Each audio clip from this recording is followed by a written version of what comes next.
Nos quedan dos ponencias. En este caso le voy a pasar la palabra a Teresa Moreno, que es la directora de Gestión de Personas y Desarrollo Organizativo de Save the Children, que nos va a hablar de lo que es la profesionalización del tercer sector en la economía del siglo XXI. Así que, bueno, Teresa, te paso la palabra. Muchas gracias.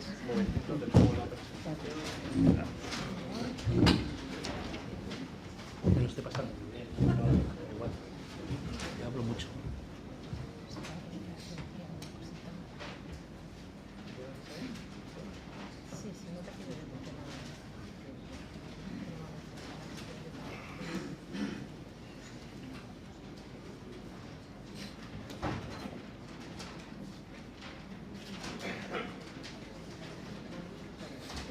Bueno, muchas gracias. Yo quiero agradecer especialmente a Fernando y al equipo de Agora Coaching que hayan tenido en cuenta al tercer sector o a una organización como la nuestra, a una ONG, para participar en un foro como este, en un foro profesional y de profesionales, porque es una buenísima oportunidad para, en dos pinceladas y sin extendernos mucho, porque sabemos que se nos ha acabado además el tiempo, pues un poco poner encima de la mesa y tratar de generar un poco de, más que debate, de inquietud sobre lo que representamos en la sociedad, en la economía y en nuestra relación también con el sector privado y con las empresas, ¿no? No sé si voy a decir muchas obviedades o pocas, no sé hasta qué punto habéis tenido la oportunidad de tener una relación desde vuestras organizaciones con el tercer sector o desde vuestra vivencia personal, por vuestra implicación, solidaridad o por la razón que sea, ¿no? En cualquier caso, va a ser una presentación muy cortita, va a intentar ser lo más amena posible. Y luego también deciros que no voy a hablar tanto de Save the Children, que es la organización que represento, que sí que en un minutito os la puedo presentar, sino un poco más representando lo que es el sector, ¿no? Con permiso de mis compañeros que no están aquí. Bueno, hay uno, que es Javier Aranda, de Aldeas Infantiles, que le agradezco un montón que haya venido, pero vamos, que va a ser un punto de vista un poquito más amplio en ese sentido, ¿no? Entonces, solamente dos pinceladas por si no conocéis. Save the Children es una fundación que lleva en España 15 años, pero lleva funcionando desde 1919, o sea que probablemente sea la organización más antigua de todas las que hay aquí presentes. Si hay alguna que sea más antigua, que levante la mano. 1919, que es bastante, ¿no? La fundó una mujer, que me he tenido que apuntar su nombre porque es un poco difícil de pronunciar, se llama Evelyn Glenx o algo similar, es un poco complicado, que lo que hizo fue aportar fue la que más aportó a la Declaración de los Derechos del Niño, que se firmó en Ginebra en 1924, que fue el germen de lo que ahora supongo que, espero que conozcáis, que son la Convención de los Derechos del Niño, que ya es una ley que tienen obligación de cumplir todos los gobiernos, todos los estados del mundo que la han ratificado, que son todos menos dos, y que se firmó en 1989 en Ginebra también, ¿no? Por las Naciones Unidas, con todos los estados miembros.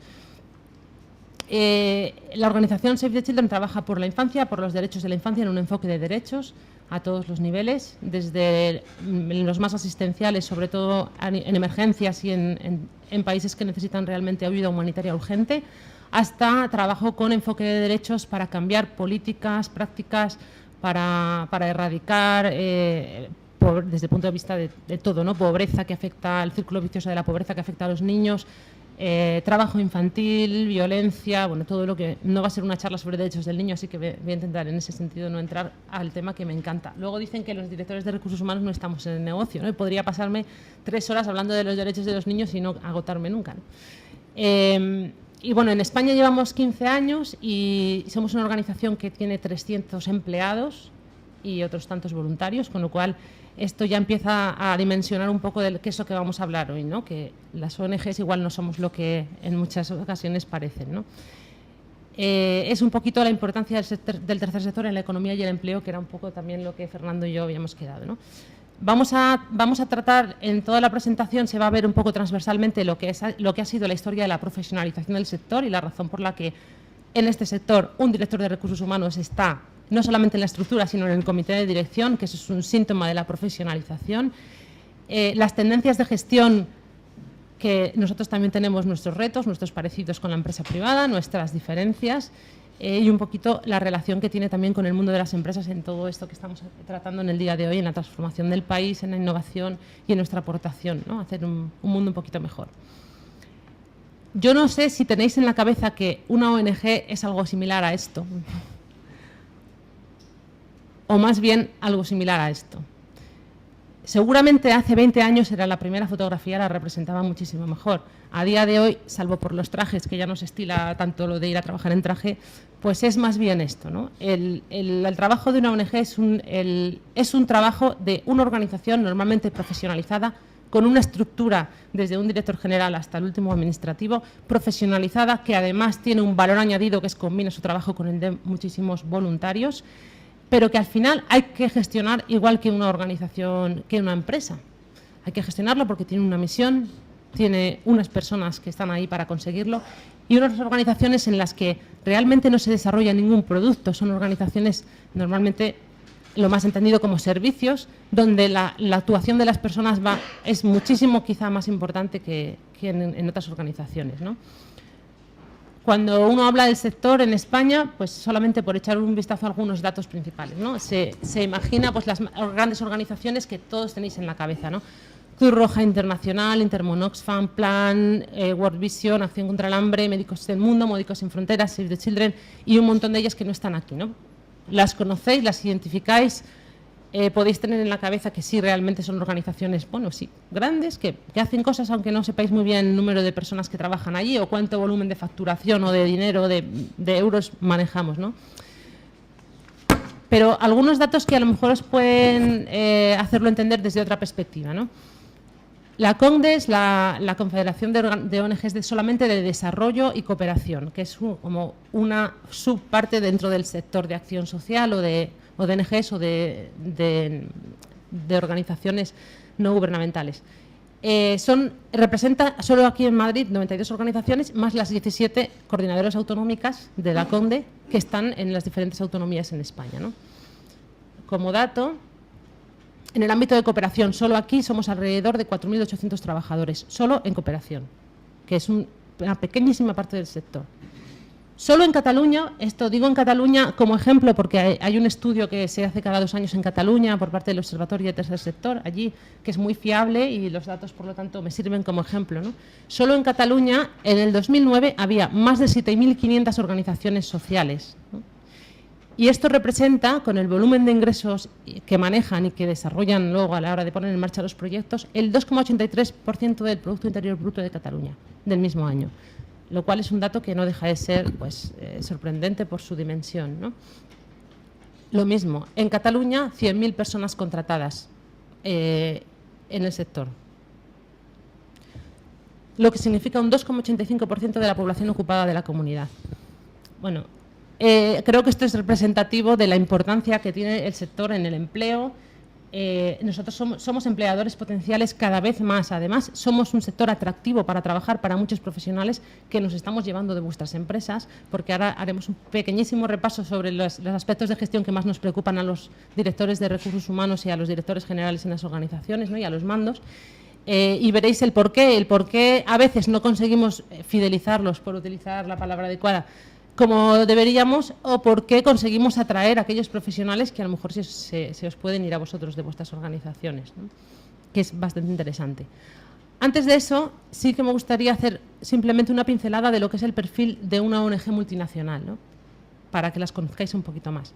Es una organización global, significa que está en más de 40 países, muchas empresas quisieran estar en más de 40 países, sin ánimo de lucro, por supuesto, algo que nos diferencia, con estructuras diferentes, pero que lógicamente, igual que la diferencia entre cualquier dos empresas que se dedican a cosas diferentes, pero en una estructura en la que tienes una dirección de finanzas, una dirección de marketing, una dirección de operaciones, aunque las operaciones sea el desarrollo de proyectos, bien de cooperación, bien asistenciales, una dirección de recursos humanos, una estructura en la que el 80% es similar y replicable a cualquier organización, con normalmente importante número de personas expatriadas, lo cual también puede ocurrir a muchas organizaciones multinacionales, sobre todo de la dimensión en la que estáis hablando los compañeros antes de mí, con una fuerte implicación con contrapartes o personal propio en los países de intervención, lo cual requiere altísimas competencias de negociación, de multiculturalidad, de idiomas, etcétera, etcétera, con financiación mixta de fondos públicos o privados, lo cual le da una inmensa riqueza a las organizaciones a la hora de gestionarse,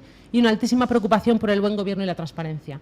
que me corrija Javier si me equivoco, creo que esto define bastante bien el perfil medio de una organización multinacional que se dedica a cooperación y desarrollo. ¿Y esto qué es? Una persona que tiene un título superior, un máster, con un promedio de edad de entre los 30 y, vamos a decir, 40 años en esa horquilla, con una capacidad para trabajar en 2 o 3 idiomas, sin problemas, excelentes conocimientos de informática, probablemente de la generación que comentaba Susana, ¿no? Que son capaces de estar trabajando entre semana y el fin de semana estar conectados con el Twitter, también hablando de trabajo, ¿no?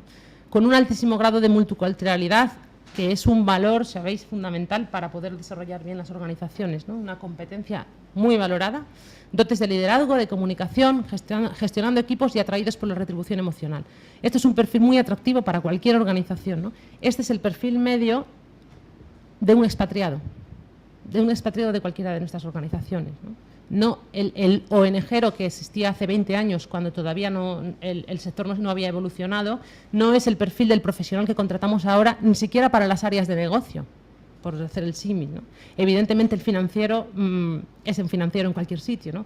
Pero el que trabaja en cooperación o el que trabaja en asistencia tiene que tener una titulación, una formación, una expertise, cuanta más experiencia mejor, además de otros aspectos personales que son compartidos, ¿no?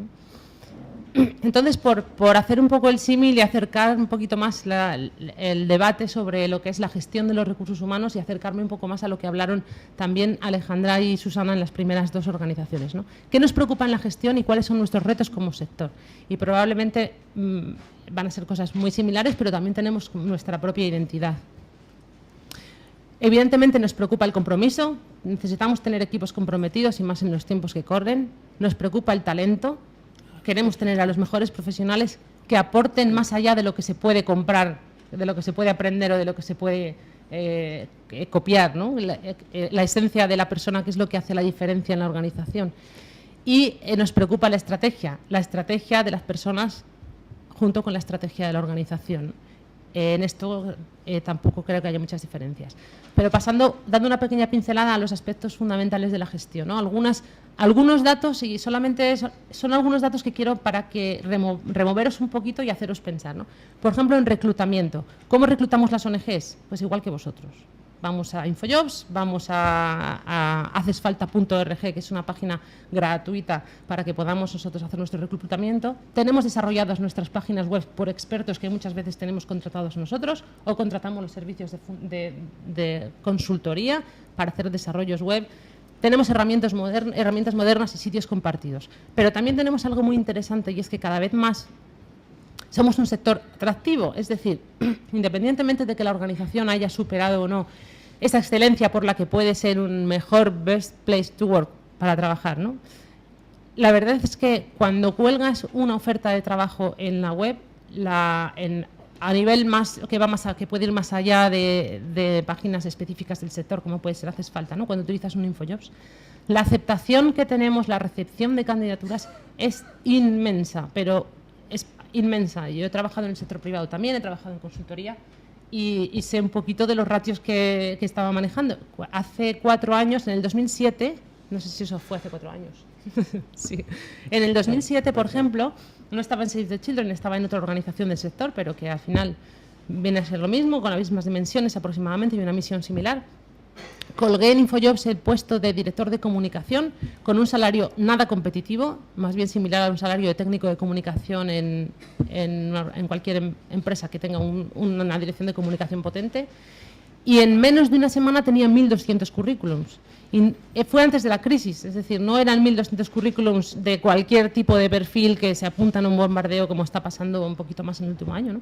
1.200 currículums de comunicación, perfiles muy potentes que venían de todo tipo de empresas, de todo tipo de sectores, que venían de primeros medios de comunicación antes de sufrir los recortes o las fusiones que se han sufrido después, ¿no? Nos cuento ya recientemente. Esto es un síntoma de que el sector empieza a ser valorado, sobre todo por las nuevas generaciones. Algo estaremos haciendo bien en la gestión de las personas, aunque tenemos muchísimo que aprender. También tengo que decir que en este proceso de profesionalización que hemos vivido en los últimos 10 años aproximadamente, hemos empezado por copiar, lógicamente, ¿no? Las políticas de gestión. Era un debate abierto que era permanente, yo me acuerdo en los primeros foros hace 6 años o hace 7 años, ¿no? ¿Tenemos que aplicar las políticas de gestión de empresa? ¿Tenemos que funcionar como empresas o tenemos que construir?